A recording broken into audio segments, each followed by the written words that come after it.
Bon,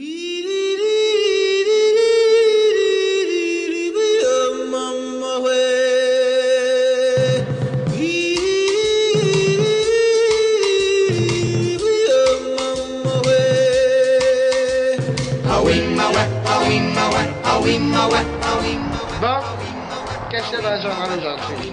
Mesrine assassiné, séparation de Québec, radioactivité à Chernobyl. Déjà 20 ans que le mur de Berlin s'est effondré. Reportage spécial à 7 heures. Merde! Il est déjà 7h59.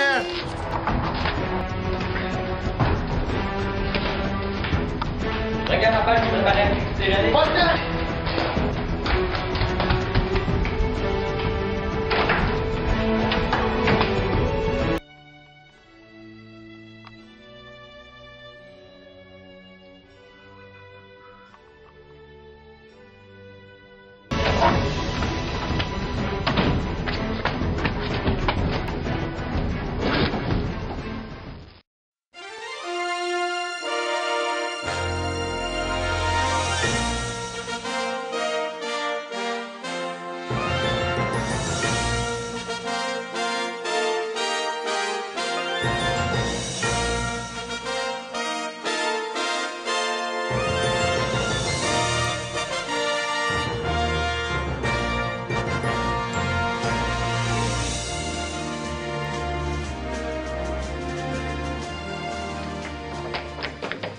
Bonjour mesdames et messieurs, ici Peter Schlam. Et Josh Greenwood, pour un bulletin tout spécial commémorant les 20 ans de la chute du mur de Berlin le 9 novembre 1989. Nous avons plusieurs vidéos et témoignages à vous montrer et un correspondant directement de Berlin. Oh, ouais. Oui. Cool. Pour commencer, accueillons Richard Pipeau, professeur d'histoire à l'Université de Montréal. Bonjour, vous allez bien? Oui, très bien, merci. Donc, Monsieur Dupont, pouvez-vous nous expliquer le commencement de la guerre froide, comme on l'appelle, s'il vous plaît? Il faut savoir, premièrement, que suite à la capitulation de l'Axe le 8 mai 1945, l'Allemagne est divisée en 4 zones d'occupation suite à l'accord conclu lors de la conférence de Yalta. À l'est, il y avait les Soviétiques, à l'ouest, États-Unis, France et Grande-Bretagne. En 1948, l'Union soviétique met fin à la coopération entre les trois parties en suspendant les participations au Conseil de contre-alliés. Les transits terrestres et fluviaux entre Berlin-Ouest et l'Allemagne de l'Est sont coupés. En 1949, la RFA, République fédérale d'Allemagne du côté ouest, et RDA, République démocratique de l'Allemagne du côté est. Cela a consolidé une division politique. D'un côté, on avait les communistes de Khrouchtchev et de l'autre, les capitalistes de Eisenhower, puis les Canadiens de l'autre côté. Khrouchtchev demande à plusieurs reprises l'abolition de 4 puissances qui contrôlent Berlin pour contrôler celle-ci, mais les alliés occidentaux refusent. Entre 1949 et 1961, de 2,6 à 3,6 millions d'Allemands fuient l'Est, privant le pays de main-d'œuvre. On craint que l'Allemagne de l'Est s'écroule, en se doutant tous que l'Est réagirait. En 1961, il suffit de prendre le métro ou le chemin de fer pour passer d'est en ouest. Khrouchtchev veut mettre un terme à tout ça, donc dans la nuit du 12 au 13 août 1961, le mur de Berlin va être construit. Et qui a décidé de construire ce mur? Eh bien, le 5 août 1961, le Parlement de la RDA approuve la concertation avec Moscou et donne plein de pouvoir au Conseil des ministres, qui eux vont dénoncer la politique d'agression impérialiste des Occidentaux. Suite à cela, les contrôles très stricts entre Berlin-Ouest et Berlin-Est sont instaurés. Puis, le 12 août 1971, une conférence à Berlin-Est dit qu'il est nécessaire de bloquer les deux territoires à cause des situations d'immigration croissante des fugitifs. Par la suite, Kennedy dit qu'il est mieux d'avoir ceci qu'avoir une guerre. Merci infiniment, Monsieur Dupont, pour ces informations fort pertinentes. Ça me fait plaisir. Donc, restez avec nous et après la pause, nous parlons avec notre envoyé spécial à Berlin.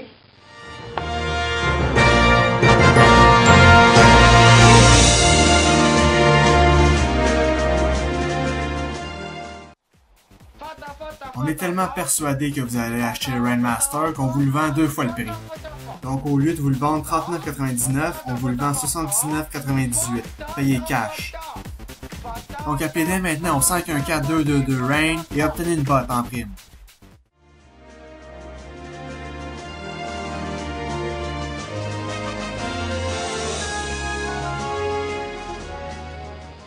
Alors, nous revoilà pour cette émission toute spéciale sur la chute du mur de Berlin. Maintenant, allons rejoindre notre correspondant en direct de Berlin. Bonjour, Richard. Vous m'entendez? Richard? Alors, je crois que nous avons quelques petits problèmes techniques. Mais non, c'est Bellon qui me parle. Hey, t'es en onde? Oui. Oui, allô? Oui, en fait, bonsoir pour vous, car il fait déjà nuit chez vous. Oui, effectivement. Donc, Richard, parlez-nous un peu de ce mur. Oui, donc, je suis présentement devant l'un des restes de ce mur, qu'on peut voir ici à l'instant. Et il y a un petit monsieur ici. Bonjour, monsieur. Bonsoir. Donc, je pense qu'il a tout dit, hein. Il est très content que le mur soit tombé. Et il faut savoir que le mur a été construit dans la nuit du 12 au 13 août. Et dès le début, mais le mur c'était juste un grand rideau de fer. Puis par la suite, quelques semaines plus tard, on a coulé le béton pour faire le mur qu'on connaît aujourd'hui. Donc j'ai préparé une petite vidéo pour vous montrer en quoi consistait ce mur. Voici à quoi il ressemblait dans le début des années 80. Le premier obstacle, 2 gardiens qui surveillent un secteur de 200 mètres.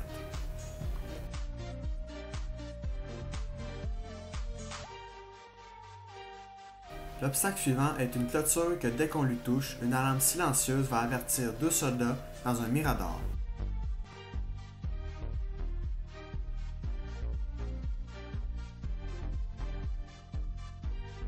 La nuit, la frontière est parfaitement éclairée.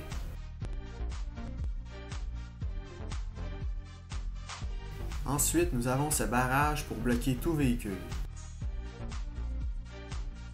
De l'autre côté, un tapis de clous de 14 cm est installé. Un sable bien lissé sert à voir toute trace de fugitif. Puis finalement, nous avons le mur de Berlin, 3,60 m de haut, le dernier barrage avant l'ouest. Alors voici le mur de Berlin.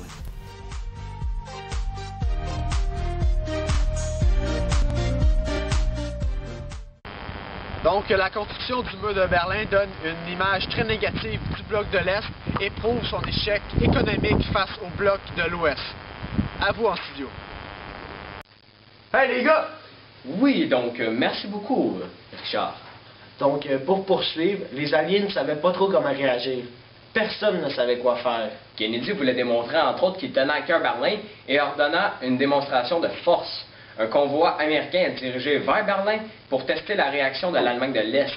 Khrouchtchev aurait ordonné d'utiliser la force si les Occidentaux l'utilisaient. Finalement, rien ne s'est passé. Khrouchtchev a dit qu'il ne voulait pas déclencher une troisième guerre mondiale pour Berlin. À l'Est, des gens défiaient la mort pour essayer de passer par les dernières brèches du mur. Des centaines de gens sont morts. Voici une vidéo d'une de ces tragédies. Hey, il y a un gars qui essaie de s'échapper!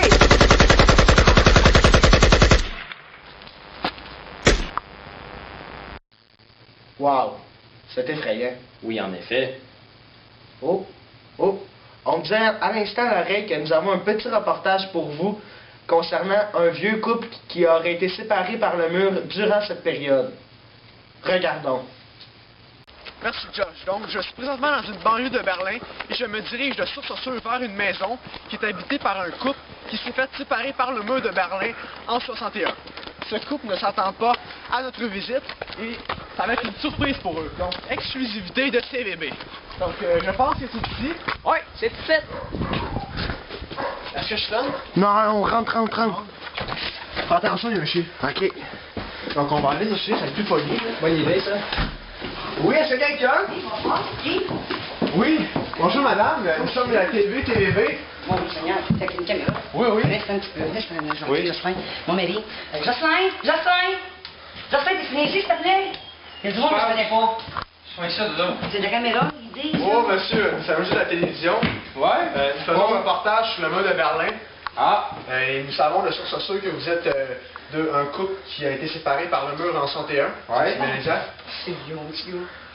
C'est vrai. Oui. Ah, on a le gros à te compter là-dessus. Oui, parfait. Mais on va Donc, passer au salon. Suivez-nous. Donc, la police, ça sort ici. Merci. Tu peux nous appeler quelque chose à voir? Ah, merci, ça va être correct. Ok, très bien. Donc, j'aimerais que vous m'expliquiez un peu comment était votre vie de chaque côté du mur. Donc, vous étiez à l'ouest et vous à l'est. Donc, pour commencer, monsieur. Ouais, c'est plus pénible quand on se le mur, on s'est séparé un couple en deux, c'est le cas de dire.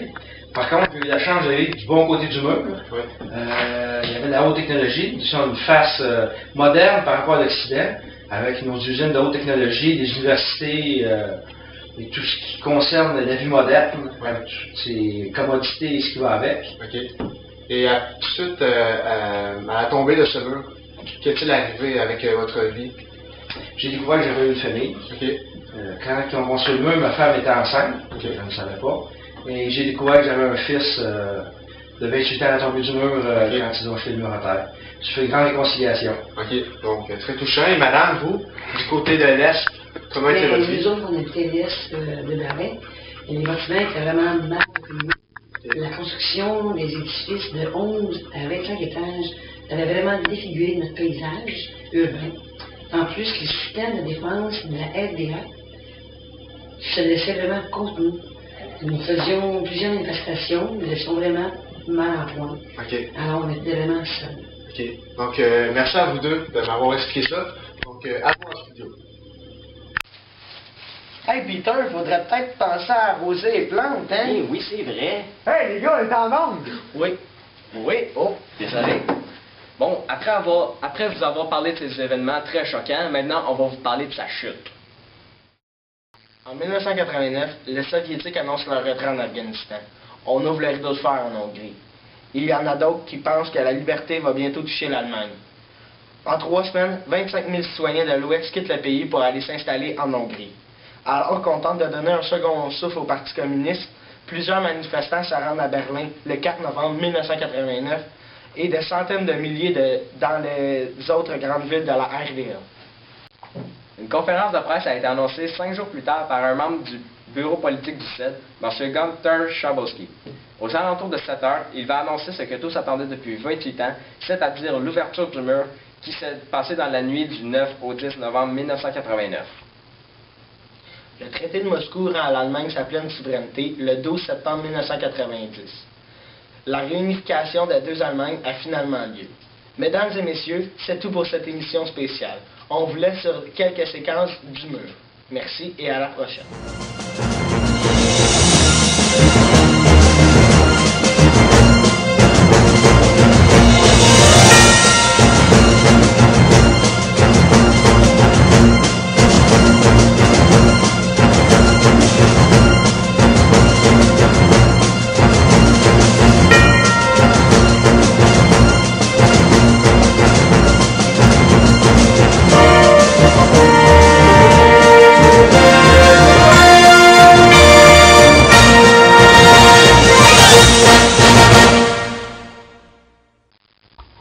Wow, c'était bien bon!